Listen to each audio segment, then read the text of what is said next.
വിശുദ്ധ ലൂക്ക എഴുതിയ സുവിശേഷം അധ്യായം 1 വാക്യങ്ങൾ 57 മുതൽ 66 വരെ. സ്നാപക യോഹന്നാന്റെ ജനനം. എലിസബത്തിന് പ്രസവ സമയമായി. അവൾ ഒരു പുത്രനെ പ്രസവിച്ചു. കർത്താവ് അവളോട് വലിയ കാരുണ്യം കാണിച്ചിരിക്കുന്നു എന്ന് കേട്ട അയൽക്കാരും ബന്ധുക്കളും അവളോടൊത്ത് സന്തോഷിച്ചു. 8-ാം ദിവസം അവർ ശിശുവിന്റെ പരിച്ഛേദനത്തിന് വന്നു. പിതാവിന്റെ പേരനുസരിച്ച് സഖറിയ എന്ന അവനെ പേര് നൽകാൻ അവർ ആഗ്രഹിച്ചു. എന്നാൽ ശിശുവിന്റെ അമ്മ അവരോട് പറഞ്ഞു, അങ്ങനെയല്ല, അവൻ യോഹന്നാൻ എന്ന് വിളിക്കപ്പെടണം. അവർ അവളോട് പറഞ്ഞു, നിന്റെ ബന്ധുക്കളിൽ ആർക്കും ഈ പേര് ഇല്ലല്ലോ.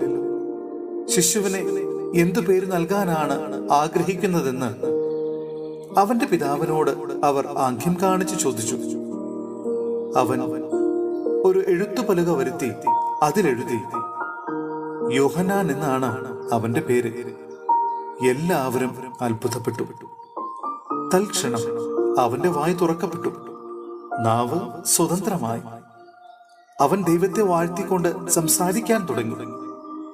അയൽക്കാർക്കെല്ലാം ഭയമുണ്ടായി. യൂദയായിലെ മലനാട്ടിലെങ്ങും ഈ സംഗതികൾ സംസാര വിഷയമാവുകയും ചെയ്തു. കേട്ടവരെല്ലാം ഈ ശിശു ആരായിത്തീരുമെന്ന് ചിന്തിച്ചു തുടങ്ങി. കർത്താവിന്റെ കരം അവനോടുകൂടെ ഉണ്ടായിരുന്നു.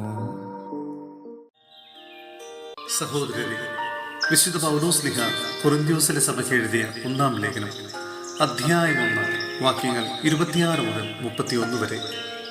കുരിശിന്റെ ഭോഷത്വം. സഹോദരരെ, നിങ്ങൾക്ക് ലഭിച്ചിരിക്കുന്ന ദൈവബലിയെപ്പറ്റി തന്നെ ചിന്തിക്കുവാൻ. ലൗകിക മാനദണ്ഡം അനുസരിച്ച് നിങ്ങളിൽ ബുദ്ധിമാന്മാർ അധികമില്ല, ശക്തരും കുലീനരും അധികമില്ല. എങ്കിലും വിജ്ഞാനികളെ ലജ്ജിപ്പിക്കാൻ ലോകദൃഷ്ടിയിൽ ഭോഷന്മാരായവരെ ദൈവം തെരഞ്ഞെടുത്തു. ശക്തമായവയെ ലജ്ജിപ്പിക്കാൻ ലോകദൃഷ്ടിയിൽ അശക്തമായവയെ, നിലവിലുള്ളവയെ നശിപ്പിക്കാൻ വേണ്ടി ലോകദൃഷ്ട്യ നിസ്സാരങ്ങളായവയെയും അവഗണിക്കപ്പെട്ടവയെയും ഇല്ലായ്മയെ തന്നെയും ദൈവം തെരഞ്ഞെടുത്തു. ദൈവസന്നിധിയിൽ ആരും അഹങ്കരിക്കാതിരിക്കാനാണ് അവിടുന്ന് ഇങ്ങനെ ചെയ്തത്. യേശു ക്രിസ്തുവിലുള്ള നിങ്ങളുടെ ജീവിതത്തിന്റെ ഉറവിടം അവിടുന്നാണ്. ദൈവം അവനെ നമുക്ക് ജ്ഞാനവും നീതിയും വിശുദ്ധീകരണവും പരിത്രാണവും ആക്കിയിരിക്കുന്നു.